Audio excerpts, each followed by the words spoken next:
மக்கள் நம்ம இதை பத்தி பேச வேணாம் அப்படின்னு தான் இருந்தோம். இருந்தாலும் பேசாம இருக்க முடியல. மனசுக்குள்ள ஒரு உறுத்தல் இருந்துச்சு. சரி பேசிடுவோம் அப்படின்னு தான் இந்த வீடியோ. என்ன அப்படின்னா, நம்மளுடைய நிதியமைச்சர் மரியம் வில்சன் அவர்கள் தமிழ்நாடு சட்டசபையில பேசின அந்த பேச்சு மிகப்பெரிய ஒரு சர்ச்சையாக மாறி நிக்குது. என்ன அப்படின்னா, கிறிஸ்துவம் எனக்கு ஒரு மொழியை கத்துக் கொடுத்திருக்கு. அது அன்பின் மொழி, இரக்கத்தின் மொழி, பண்பின் மொழி அப்படின்லாம் ஒரு மதத்தை மட்டும் புகழ்ந்து தமிழ்நாடு சட்டசபையில பேசின அந்த பேச்சு மிகப்பெரிய சர்ச்சையாக மாறி இருக்கு.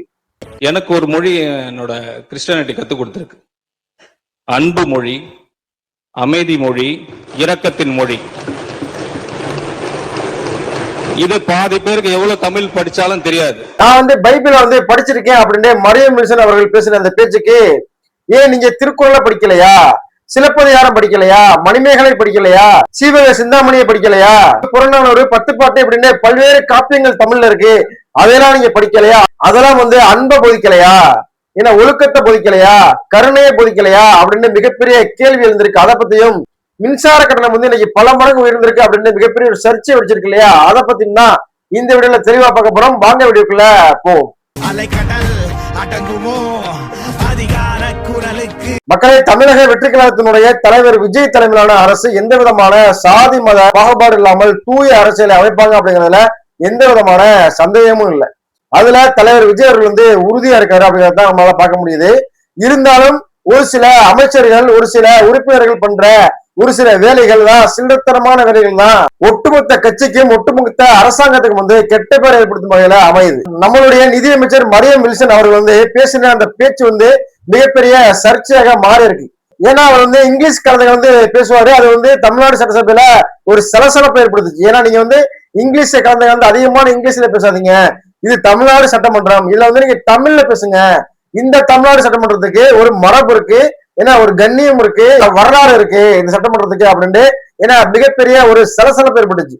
அதுல எழுந்து பேசின நம்மளுடைய மரியம் வில்சன் நிதியமைச்சர் என்ன சொல்றாரு அப்படின்னா, நான் இப்படித்தான் பேசுவேன், ஏன்னா எனக்குன்னு ஒரு மொழி இருக்கு, எனக்குன்னு ஒரு மொழியை என்னுடைய மதம் கத்துக் கொடுத்துருக்கு, அதாவது கிறிஸ்துவம் எனக்கு ஒரு மொழியை கத்துக் கொடுத்துருக்கு, நான் பைபிளை படிச்சிருக்கேன், நான் ஒரு பான் கிறிஸ்டின் அப்படின்ட்டு சொல்லியிருந்தாரு. அதுல என்ன சொல்றாரு அப்படின்னா, எனக்குன்னு ஒரு மொழி இருக்கு, ஏன்னா நான் கிறிஸ்துவத்தை படிச்சிருக்கேன், பைபிளை படிச்சிருக்கேன், எனக்கு அந்த மொழி என்ன சொல்லுதுன்னா, எனக்கு அன்பை சொல்லிக் கொடுக்குது, கருணையை சொல்லிக் கொடுக்குது, பண்பை சொல்லிக் கொடுக்குது அப்படின்ட்டு பல மாதிரியான ஒரு விஷயங்கள்லாம் பேசியிருந்தாரு. இப்ப தமிழ்நாட்டுல இது மிகப்பெரிய சர்ச்சையாக மாறி இருக்கு.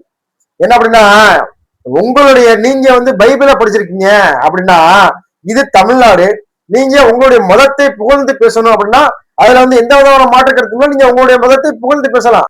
ஆனா நீங்க நிக்கக்கூடிய இடம் எந்த மாதிரியான இடம், இது ஒரு மக்கள் பிரதிநிதியாக நீங்க நிக்கிறீங்க.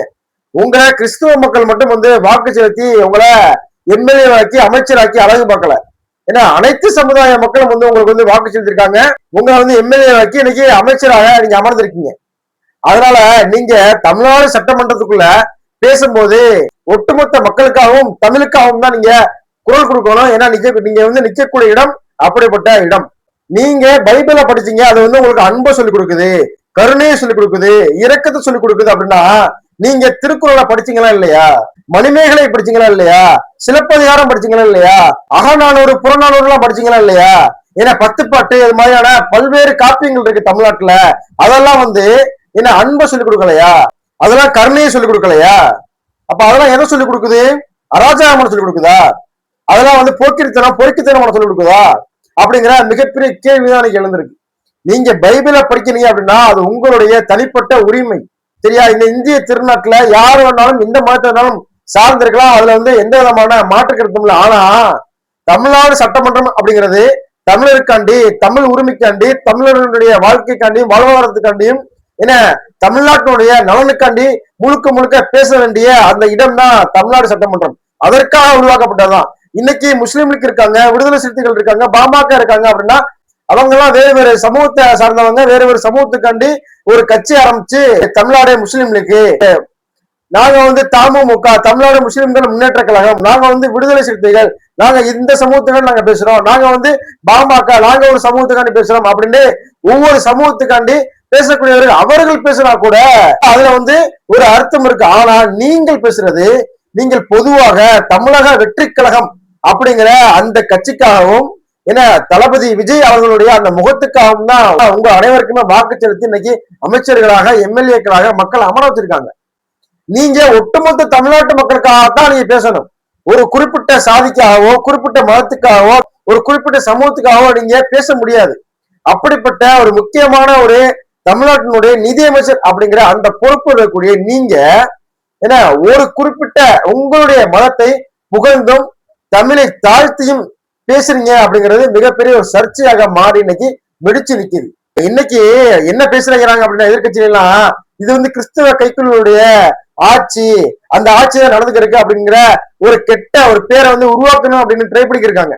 நீங்க இந்த மாதிரியான பேசக்கூடிய இந்த பேச்சுக்கள்லாம் அவங்களுக்கு வெறுவாக்கி அவள் கிடைச்சது மாதிரி அழகா இருக்கும். இன்னைக்கு பிஜேபி இது மாதிரியான கட்சிகளுக்கு இது ஒரு மிகப்பெரிய ஒரு ஊக்கமாக, ஆஹா இதைத்தாண்டா எதிர்பார்த்தேன், இதுக்கு தானே வெயிட் பண்ணிக்கிட்டு இருந்தேன் அப்படின்ட்டு அவர்களுக்கெல்லாம் அல்வா சாப்பிட்ட மாதிரி அவ்வளவு இனிப்பா இருக்கும். அது மட்டும் இல்லாம தமிழ்நாடு சட்டமன்றத்துல இன்னைக்கு விஜய் அவர்கள் ஆட்சியில் அமர்ந்ததுல இருந்து ஏன்னா பிஜேபி எதிர்த்த திமுக, ஏன்னா பிஜேபிக்கு ஆதரவு கொடுத்த அதிமுக, அவங்க எல்லாருக்குமே 2 பேருக்குமே எரிச்சலா இருக்கு. எப்படியாவது இந்த ஆட்சி அகற்றணும், எப்படியாவது இந்த ஆட்சிக்கு களங்கம் உண்டாக்கணும், எப்படியாவது தமிழ்நாட்டின் முதலமைச்சர் விஜய் காலி பண்ணணும், அதாவது அரசியல இருந்து காலி பண்ணணும் அப்படின்னு மிகப்பெரிய ஒரு சதிவேலைகள் என போராட்டங்கள் என அதாவது வதந்திகள் பராமரிக்கிட்டு இருக்கு. அந்த நேரத்துல இந்த மாதிரி ஒரு நிதியமைச்சர் பேசலாமா? நிதியமைச்சருங்கிறது எவ்வளவு பெரிய கண்ணியமான பொறுப்பு. நீங்க தமிழ்ல பேசுங்க அப்படின்னா என்னுடைய ஸ்லாங் இதுதான்ப்பா, இப்படித்தான் பேச முடியும் என்னால. ஏன்னா ஒவ்வொருத்தவங்களுக்கும் ஒரு ஸ்லாங் இருக்கும். நீங்க தூய தமிழ்ல பேசுவீங்க, நான் இந்த மாதிரி தங்கிலீஷ்ல கலந்துதான் பேசுவேன். இல்ல இனிமேல் பேசிக்கிறதுக்கு திருத்திக்கிறதுக்கு இனிமேல ஃபுல்லா தமிழ்ல பேசுறதுக்கு நான் திருத்திக்கிறேன் அப்படின்னு தமிழ ஒரு காலம் நீங்க விட்டு கொடுக்காம நீங்க பேசியிருந்தீங்க அப்படின்னா இன்னைக்கு உங்களுக்கு ராயல் சொல்லி அடிச்சிருப்பாங்க. ஆனா நீங்க தமிழை விட்டு கொடுத்து நான் பைபிளை படிச்சிருக்கிறேன், கிறிஸ்டியானிட்டி எனக்கு இது சொல்லிக் கொடுக்குது, அன்பை சொல்லுது, பண்பை சொல்லுதுன்னா தமிழ் எதை சொல்லிக் கொடுக்குது? இங்க தமிழ்நாடு சட்டமன்றத்துக்கு தானே நீங்க அமைச்சரா உட்காந்துருக்கீங்க. சவுக்கு சங்கரோட சொன்னாரு, என்ன சொன்னாருன்னா நீங்க இங்கிலீஷ்ல பேசணும் அப்படின்னா நீங்க இங்கிலாந்துல பேசுங்க. இது தமிழ்நாடு, தமிழ்நாடு சட்டமன்றம், இந்த மன்றத்துல நீங்க தமிழ்ல பேசுங்க. தமிழ்நாட்டுடைய சட்டமன்றத்திலே நீங்க தமிழ்ல பேசாம இங்கிலீஷ்ல பேசுனீங்கன்னா அப்ப பக்கத்து நாட்டுக்காரன், பக்கத்து மொழிக்காரன், பக்கத்து மாநிலத்துக்காரன் எப்படி தமிழை மதிப்பான் அப்படிங்கிற மிகப்பெரிய கேள்வி இன்னைக்கு எழுந்திருக்கு. அவர் மரியமேசன் அவர்கள் பேசும்போதே தமிழ்நாடு முதலமைச்சர் குறுக்கிட்டு இந்த மாதிரி பேசக்கூடாது, ஒரு குறிப்பிட்ட மதத்தை சார்ந்து பேசக்கூடாது அப்படின்னு குறுக்கிட்டு பதில் சொல்லியிருப்பாரு அப்படின்னு தான் நம்ம எதிர்பார்த்தோம். ஆனா தமிழ்நாடு முதலமைச்சர் பேசல. நம்மளோட அண்ணன் அப்புறமா பின்னாடி கூப்பிட்டு பேசிக்கிடுவோம் அப்படிங்கிற மாதிரி இருந்திருப்பாருன்னு நினைக்கிறேன். கண்டிப்பா அவரை கூப்பிட்டு கண்டிச்சிருப்பாரு. இனிமேல் இந்த மாதிரியான தவறுகள்லாம் நடக்காம இருக்கும் அப்படின்னு தான் நம்ம நம்புறோம். இப்ப அடுத்த விஷயம் என்னன்னா மின்சார பிரச்சனை. ஏன்னா கொஞ்ச நாளா நம்மளுடைய தமிழக வெற்றி கழகத்தினுடைய அரசுக்கு களங்கம் விளைவிக்கணும், ஏன்னா இவங்களை எப்படியாச்சும் ஓட்டணும், எப்படியாச்சும் மீம்ஸ் ரெடி பண்ணணும் அப்படின்ட்டு இந்த கரண்ட் கட்டுன்னு கொஞ்ச நாள் போய்கிட்டு இருந்துச்சு.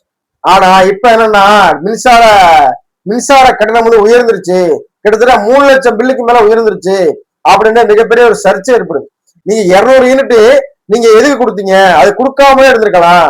இந்த ஒரு அக்கா கூட ரொம்ப ஃபேமஸான அக்கா கூட ஒரு அக்கா கூட பேசிச்சு. ஏன்னா அது கூட சொல்லிச்சு, நான் எனக்கு போன மாசத்துல இந்த மாசம் ரொம்ப வந்துருச்சு பில்லு, அதுக்கு திமுக ஆட்சியிலேயே அந்த 100 யூனிட் எங்களுக்கு ஃப்ரீயா கொடுத்துருக்கலாம், இந்த 200 யூனிட் எதுக்குமே லாய்க்கு இல்ல, இது வந்ததுல எங்களுக்கு பில்லு எல்லாம் ஏறி போச்சு அப்படின்னு அந்த அக்கா கூட பேசி இருந்துச்சு. அதை கூட காசு வாங்கிட்டு பேசுறாங்க, திமுக காசு வாங்கிட்டு அந்த அக்கா செம்படிக்குது அப்படி இப்படிலாம் பல்வேறு விமர்சனங்கள் வந்துச்சு.